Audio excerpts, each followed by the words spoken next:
Então, essa terceira parte nós vamos ver dos anos 2000 até o que nós temos agora. E dos anos 2000 nós temos a segunda intifada. Lembra-se daquele conflito que é quando os jovens saem às ruas contra os tanques. Ela é gerada porque o então primeiro-ministro Ariel Sharon resolve dar um passeio nas esplanadas das mesquitas, na esplanada das mesquitas, que fica em Jerusalém. Lembra-se que eu disse para vocês lá na primeira parte da aula que é um território considerado sagrado para os dois povos, ou para duas religiões principais dos povos ali. E aí nós temos o Muro das Lamentações do lado judeu e a esplanada das mesquitas do lado muçulmano, do lado islâmico.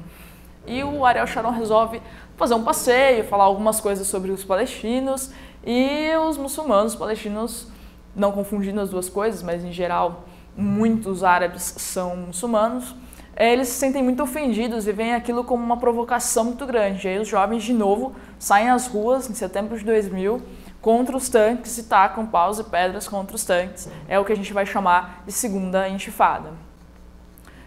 Também nos anos 2000, entre 2005 e 2006, nós temos eleições para a ANP. Lembra-se da ANP formada no Acordo de Oslo?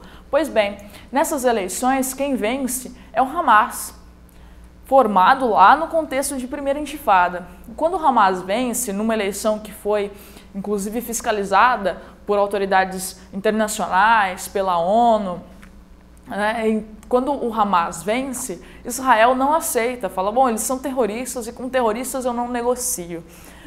E o Israel deixa de passar os impostos que recolhe nessas regiões, deixa de passar para o Hamas. O Fatah também não gosta muito da ideia, que era o outro partido político palestino, não gosta muito da ideia do Hamas ganhar. E aí nós temos uma guerra civil entre palestinos. Então, olha, calma, respira aí.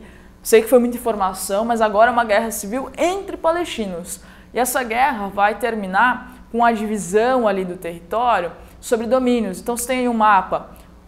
A Cisjordânia fica dominada pelo Fatah, após esse conflito, essa guerra civil. Lembrando que guerra civil é quando dois grupos do mesmo estado entram em conflito ou a população entra em conflito contra as suas lideranças e coisa do tipo. Então, nós temos esse conflito e como solução ali a Cisjordânia sendo dominada pelo Fatah e a faixa de Gaza pelo Hamas. É essa configuração que nós temos pós essa guerra civil.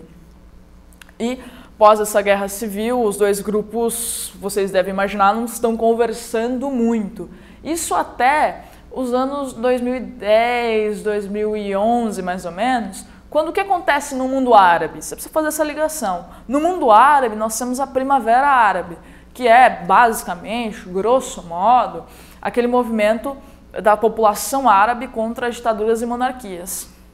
Nesse momento, os dois líderes ali, né, o Fatah e o Hamas, começam a pensar, bom, e se esses palestinos, se os árabes vão contra nós, que somos os atuais governos? Então, eles começam a conversar de novo, e essas conversas vão aumentando até 2014, até o ano em que nós estamos. Bem, isso em 2010, 2011.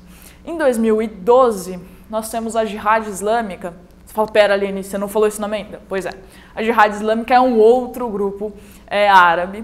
E esse grupo ataca, a partir da faixa de Gaza, Israel. Nesse ataque, Israel fala, bom, quem que está no domínio da faixa de Gaza? Bom, é o Hamas? Então eu vou atacar o Hamas, não me importa que foi a Jihad Islâmica que me atacou.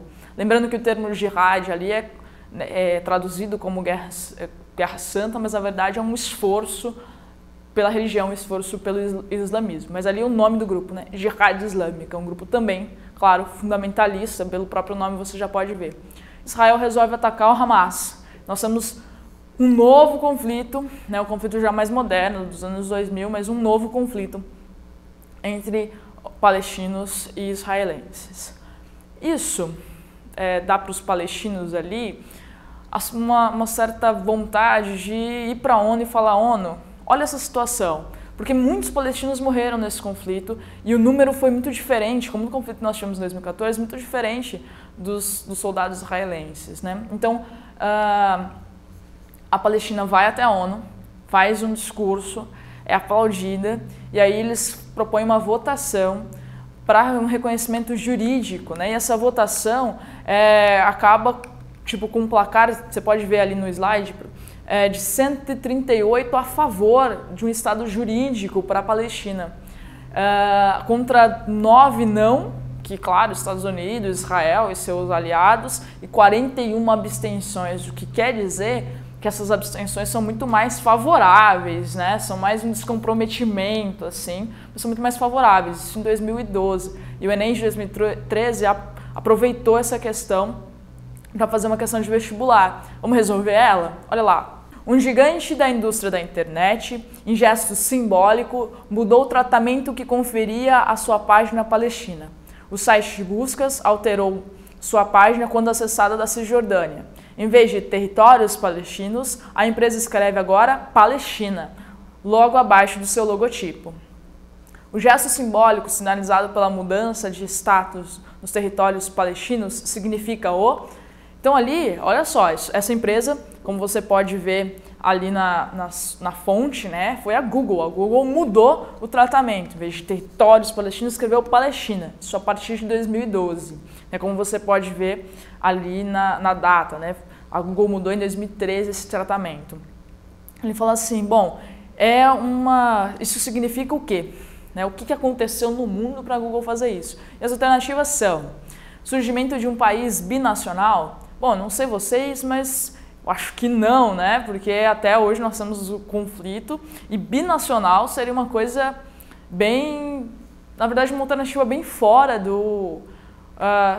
se alguém conhece minimamente o conflito, sabe que não seria algo possível. Letra B, fortalecimento de movimentos antissemitas. Bom, veja bem, o reconhecimento da Palestina não quer, de forma alguma, ou o reconhecimento feito pela ONU, não quer dizer de forma alguma um movimento antissemita, ou um povo semita. Uma coisa não tem nada a ver com a outra, não é uma relação tão assim binária, né? Um reconhecimento não quer dizer que nós estamos oprimindo o outro povo, né? Letra C, esvaziamento dos assentamentos judaicos. Não, na verdade os assentamentos judaicos nas regiões que são ocupadas por árabes são cada vez maiores, principalmente na Cisjordânia, já mostro um mapa para vocês. Então, essa alternativa também não condiz com a realidade. Letra D, reconhecimento de uma autoridade jurídica.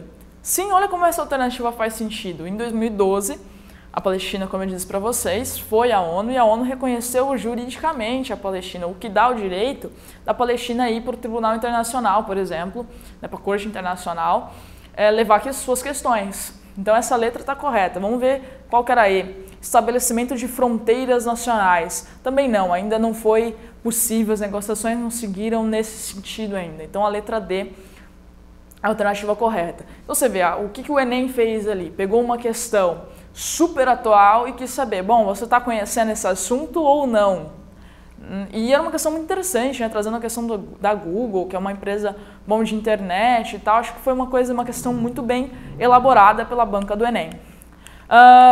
Vou mostrar um mapa para vocês, para a gente falar, antes de falar de 2014, do desenvolvimento territorial ali. Você vê, nós temos 4 vezes o território posto nesse mapa. O primeiro, antes da divisão, então nós tínhamos a grande ocupação pelos árabes e alguns pontinhos de assentamentos judeus. Lembre-se que eles começaram a ir para a região no final do 19, tudo bem?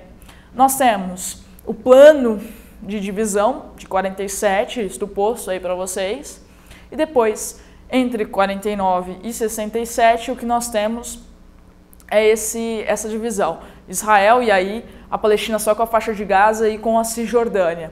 E por último, que ele dá ali como presente, nós temos a Cisjordânia e muitos assentamentos judeus, e nós temos a faixa de Gaza, que é ali considerada quase que uma cadeia a céu aberto, que é totalmente dominada militarmente por Israel, mas tem muitos árabes, claro. Tudo bem? Esse é o desenvolvimento da questão. E em 2014, falando de algo super atual, o que nós temos é a morte de 3 jovens judeus israelenses, e aí Israel resolve procurar esses jovens no território da Palestina. Como segunda justificativa, Israel fala, nós queremos destruir os túneis do Hamas. Nós queremos destruir os túneis do Hamas, que levam armamentos e uma série de coisas. Israel começa o ataque. E aí nós temos a contraofensiva e os desenvolvimentos de uma guerra de mais ou menos 50 dias, várias tentativas de cessar fogo, mas quase nenhuma efetiva até a última. Quando número de mortos ali, você viu o tempo inteiro passando na mídia, um número muito diferente, né? Israelenses cerca de 70, os números variam um pouco, e árabes palestinos mais de 1.000, mais de 1.200 árabes palestinos.